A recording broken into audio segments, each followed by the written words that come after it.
స్వామి, ఇప్పుడు మీరు పూజ చేస్తున్నారు కదా, ఆ పూజకు మేము రాకుండా ఒకవేళ మా గోత్రనామాలు చెప్తే మీరు చేసినప్పుడు మాకు ఫలితం వస్తుందా? తప్పకుండా. ఎలా అండి? ఇప్పుడు దీని ప్రతిదానికి కూడా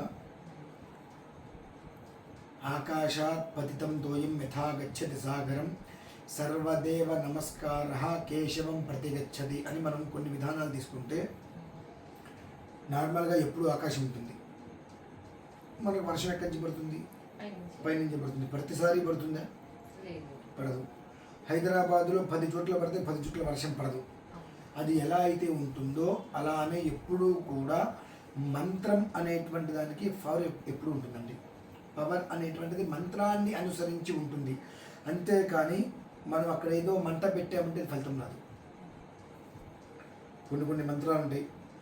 మూలాధారే మహిమ్ని హుతవహనజనీ మూలమంత్రీ త్రినేత్రీ హారా కేయూరవల్లి అఖిల సుఖకరి అంబికాజా శివాజా అనుకుంటూ చక్కటి బీజాక్షరాలు ఉంటాయి. ఆ మంత్రానికి ఒక స్వరం, శబ్దం, అక్షరం, పదం, వృత్తం, వర్ణం అని ఉంటాయి. ఒక మనిషికి ఎట్లా అయితే కనుక ఒక చెయ్యి లేకపోయినా మనిషి బ్రతికేస్తాడు, ఒక కాలు లేకపోయినా మనిషి బ్రతికేస్తాడు, ఒక కన్ను లేకపోయినా బ్రతికేస్తాడు. కానీ మంత్రాన్ని ఆపాదించి ఉన్నటువంటి వీటిల్లో ఏ ఒక్కటి పోయినా చనిపోతుంది. నెగిటివ్ అనేటువంటిది ఇవ్వడం మొదలు పెడుతుంది. కాబట్టి దాన్ని చెప్పేటువంటి స్పష్టం మంత్రం ఎంత స్పష్టంగా మనం చెప్తున్నాము. అంతేకాకుండా అది ఎన్నిసార్లు చెప్పాలి, ఎన్ని టైమ్స్, 100 టైమ్స్, 200 టైమ్స్, 1000 టైమ్స్, 10 ఒక దానికి ఒక లెక్క ఉంటుంది. ఆ లెక్క మనం కంప్లీట్ చేసామా లేదా. ఇప్పుడు మీరు అడిగిన దాని ప్రకారం చూసుకుంటే ఇప్పుడు 11వ తారీఖు ఉంది, మహాలక్ష్మి యాగం మనం సంకల్పం చేసాం. ఇందులో దగ్గరకు వచ్చి కూర్చోగలిగిన వాళ్ళు కొంతమంది ఉంటారు, కూర్చోలేక మీరు అడిగినట్టు గోత్రనామాలు ఇచ్చే వాళ్ళు కొంతమంది ఉంటారు. అక్కడ మనం చేసేటువంటి ప్రక్రియ, ఆ మంత్రం అకార ఉకార మకారం కలిస్తే ఓంకారం అనేటువంటిది ప్రాణబీజం. ఆ ఓంకారంతో మొదలుపెట్టి ఏదైతే అక్షరం అక్కడ అష్టలక్ష్మి మహాయాగం అన్నప్పుడు దానికి ఏ మంత్రం మనం చెప్పాలి, ఏ మంత్రాన్ని ఎన్నిసార్లు చెప్పాలి అనేటువంటిది ఒకటైతే, ఏ మంత్రానికి ఏ ద్రవ్యం వేయాలి అంటే ఆ హోమగుండంలో వేసేటువంటి ఐటమ్స్ ఉంటాయి. అవి కొన్నిట్లకి విప్ప పువ్వు, కొన్ని మంత్రానికి కరక్కాయలు, కొన్నిట్లకి కిస్మిస్, అలా కొన్ని ఉంటాయి. అది మనం ఏ మంత్రం చెప్తున్నాము, ఏ మంత్రానికి ఆధీనంలో ఏ దేవత ఉంది, ఏ దేవతకి ఏ పదార్థం హోమగుండంలో వేయాలి అనేటువంటిది ఒకటి చూసుకోవాలి ప్రధానంగా. 2, మనకు ఆ ఫలితం ఎలా వస్తుంది అంటే, ఇక్కడ మీరు ఒక వైర్ తీసుకోండి, వైర్కి ఒక 100 జాయింట్లు ఇవ్వండి. ఇక్కడి నుంచి మీ ఇల్లు ఎక్కడైతే ఉంటుందో అక్కడి వరకు వైర్ తీసుకెళ్ళి అక్కడ హోల్డర్ పెట్టి లైట్ పెట్టండి. దానికి ఇక్కడ మీరు ఫ్లిగ్లో పెట్టి స్విచ్ చేయండి. ఇంటి దగ్గర లైట్ వెళ్తుంది. సో ఇక్కడ లైట్ వేస్తే మీరు మీ ఇంటి దగ్గరికి వెళ్ళేంత వరకు అది దారిలో అది జర్నీ వస్తుంది. ఇక్కడ లైట్ వేయగానే అక్కడ వెలుగుతుందా? ఎంత దూరమైనా వితిన్ సెకండ్ ఇక్కడ స్విచ్ వేయగానే అక్కడ వెలుగుతుంది. అది ఎలా అయితే వెలుగుతుందో, ఎలా వెళ్ళింది అది ముట్టుకుంటే తెలుస్తుంది షాక్. అలానే ఇది అనుభవించినప్పుడు తెలుస్తుంది. ఆ ఫలితం మనకి ఎలా వచ్చింది, ఎలా మనం తీసుకున్నాం అనేటువంటిది అనుభవేక వైద్యం అంటారు దాన్ని. ఆ అనుభవంలోకి రావాలి అంటే మనం ప్రధానంగా ఆ ఒక జరిగే క్రతువులో మన ద్రవ్యం ఉండాలి.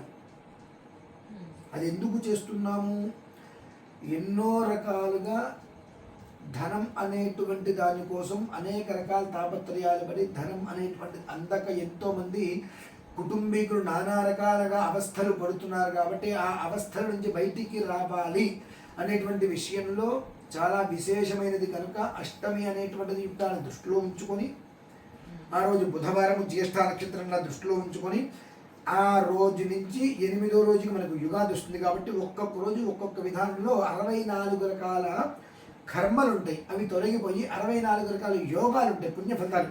అవి మనం తీసుకోవటం అనేటువంటిది ఒక్కొక్క రోజు ఒక్కొక్కటి నిర్వీర్యమవుతుంది. అది మనం చూడగలగాలి అని అంటే, నాకు ఈ కష్టం ఉంది కాబట్టి ఈ కష్టం తీరడం కోసం నేను ఈ హోమంలో పాల్గొంటున్నా అంటే ఫలం రాదు, నిష్ప్రయోజనం. అంటే ఎలాంటి పరిస్థితులలో కూడా ఇక్కడ మనకు ఎలాంటి కోరిక మనకు ఉండద్దు.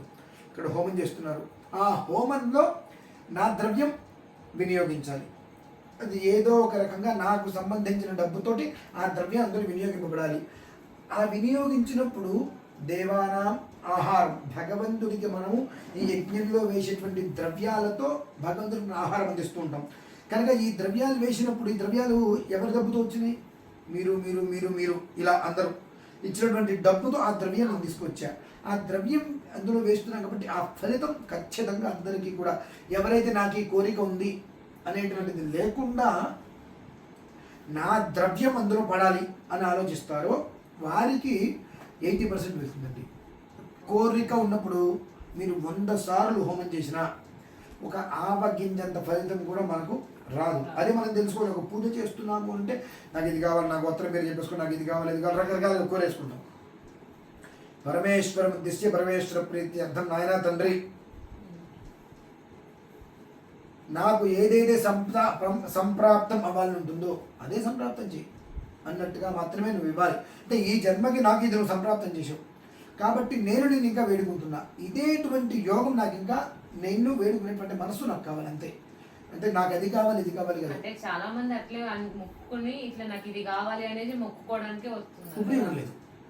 అందుకని ఇప్పుడు మనకు ఎంతో మంది కాల్స్ చేస్తుంటే చాలా మందిని డివైడ్ చేసేస్తున్నాం, ఫిల్టర్ చేస్తాం. అంటే అయ్యా మీరు ఏదో యాగం చేస్తున్నారు, అందులో మా శక్తి అనుసారం మేము ఏదో ఏర్పాటు చేస్తున్నాము, ఈ ద్రవ్యాన్ని వాడండి, ఓకే తీసుకుంటాం. మాకు ఇవన్నీ ఉన్నాయండి, ఓకే. 99% మేము ఆ సంకల్పం అందులో చెప్పం ముందు. ఎందుకంటే మాకు తెలుసు నీ కష్టం ఉండొచ్చు, నీకు కష్టం ఉంది, కష్టం నుంచి బయటపడటానికి కోసం మీరు డబ్బులు ఇచ్చి ఉంటారు, కానీ మీ కష్టం అక్కడ మేము చెప్పకూడదు. చెప్పామనుకోండి నీకు కష్టం ఉంది కాబట్టి నువ్వు వ్యవహారం చేసావు, నీకేదో కోరి నువ్వు కోరకుండా చేస్తే కదా నీకు కావాల్సింది దక్కేది. కాబట్టి ఇంకొకటి ఇందులో మీ ఇంట్లో చిన్నపిల్లలు ఉన్నారనుకోండి, వాళ్ళకి చాకుతో ఆడుకుంటుంటారు, మీరు ఒప్పుకుంటారా? వాళ్ళ దగ్గర తీసేసుకుంటారు కానీ వాళ్ళు దానికోసం ఏడుస్తారు. సో అలాగే భగవంతుడు కూడా నువ్వు ఏదైనా కోరితే అది నీకు ఇవ్వడు. ఎందువలన దానివల్ల నీకు ప్రమాదమేమో ఆయనకు తెలుసు, మనకు తెలియదు. కాబట్టి నీకు ప్రమాదం లేనిది ఏదైతే ఉంటుందో అది ఇస్తాడు. కాబట్టి మనం చేసేటువంటి దాంట్లో ప్రత్యక్షంగా ఎవరు రాలేకపోయినప్పటికీ కూడా పరోక్షంగా పాల్గొంటే ఎలా ఫలితం వస్తుంది అంటే ఆ రోజు నుంచి 8 రోజులలోపు రోజుకు ఒక విధానంలో వాళ్ళు అనుభవించేటువంటి ఉంటుంది. నాకు ఎలాంటి కోరిక లేదు, ఆ యజ్ఞంలో నేను భాగస్వామి అవడమే నా అదృష్టం అన్నట్టుగా భావించగలిగితే ఆ యోగం వేరేగా ఉంటుంది. అంతేగా నాకు ఈ కోరిక ఉంది అంటే 100కి 100% అది కోరిక నెరవేరదు. ఎందువల్ల అంటే అందరి కోరికలు తీరాలి అనే కదా మేము చేసేది. ఎంత దారుణమైన పరిస్థితులు ఉన్నాయి, 64 కర్మలు ఉంటే సామాన్యం కాదు కదా, అవి తొలగాలి అనే కదా మేము చేసేది. సో 64 కర్మలలో 2, 3, 4 మీకు కూడా ఉంటాయి. సో మీరు ఇచ్చే ద్రవ్యం అవి దొరుకుతున్నాయి కదా, నాకు ఇంకా ఇవేవో ఉంటుంది దానికి, అది మనం గ్రహించుకోవాల్సింది. అదమ్మా పరిస్థితి.